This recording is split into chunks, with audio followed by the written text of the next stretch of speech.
Adimali block പഞ്ചായത്തിൽ IAY പദ്ധതിയിൽ വീട് പണി തുടങ്ങിയ ആദിവാസി കുടുംബങ്ങൾ പെരുവഴിയിലായ അവസ്ഥയിലാണ്. പാതി വഴിയിൽ നിർമ്മാണം നിലച്ച വീടുകളുടെ പൂർത്തീകരണത്തിനുള്ള ഫണ്ട് വർഷങ്ങളായി കിട്ടാത്തതാണ് ഇവരുടെ ദുരവസ്ഥയ്ക്ക് കാരണം. 2013-2014 സാമ്പത്തിക വർഷം അടിമാലി ബ്ലോക്ക് പഞ്ചായത്ത് നടപ്പാക്കിയ ഇന്ദിരാ ആവാസ് യോജന പദ്ധതിയിൽ നിർമ്മാണം തുടങ്ങിയ വീടുകളാണ് പാതി വഴിയിൽ മുടങ്ങിക്കിടക്കുന്നത്. 2.5 ലക്ഷം രൂപയുടെ വീടിനായി അസ്ഥിവാരം പൂർത്തിയാക്കുമ്പോൾ 17,500 രൂപയും ഭിത്തി നിർമ്മാണത്തിന് ശേഷം 49,500 രൂപയുമായി ഗഡുക്കളായാണ് പണം നൽകിയിരുന്നത്. ഇതിൽ ആദ്യ ഗഡുക്കൾക്ക് ശേഷം തുക കിട്ടാതായ 15ഓളം കുടുംബങ്ങളാണ് കഷ്ടത്തിലായത്. ചാറ്റുപാറക്കുടിയിൽ 5ഉം 5-ാം മൈൽ കുളമാക്കുഴിയായിട്ട് ഈ വർഷത്തെ തന്നെ 9 വീടുകൾ ഓരോ കുടിയിലും കിട്ടിയിട്ടുണ്ട്. അതിന്റെ ബില്ലുകൾ സമയത്ത് മാറി കൊടുക്കുന്നില്ല. താമസിച്ചിരുന്ന കുടിലുകൾ പൊളിച്ചു കളഞ്ഞ് പുതിയ വീട് നിർമ്മിക്കാനൊരുങ്ങിയ പലർക്കും അസ്ഥിവാരം തീർക്കാനേ ഇതുവരെ കഴിഞ്ഞിട്ടുള്ളൂ.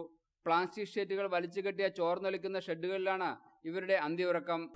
അതിനുശേഷമുള്ള വീടിൻ്റെ പണികളൊന്നും പൂർത്തീകരിക്കാൻ കഴിയാത്തൊരു അവസ്ഥയിലാണ് ഇപ്പോൾ നിലവിൽ ആദിവാസി മേഖലയിൽ വന്നിട്ടുള്ളത്.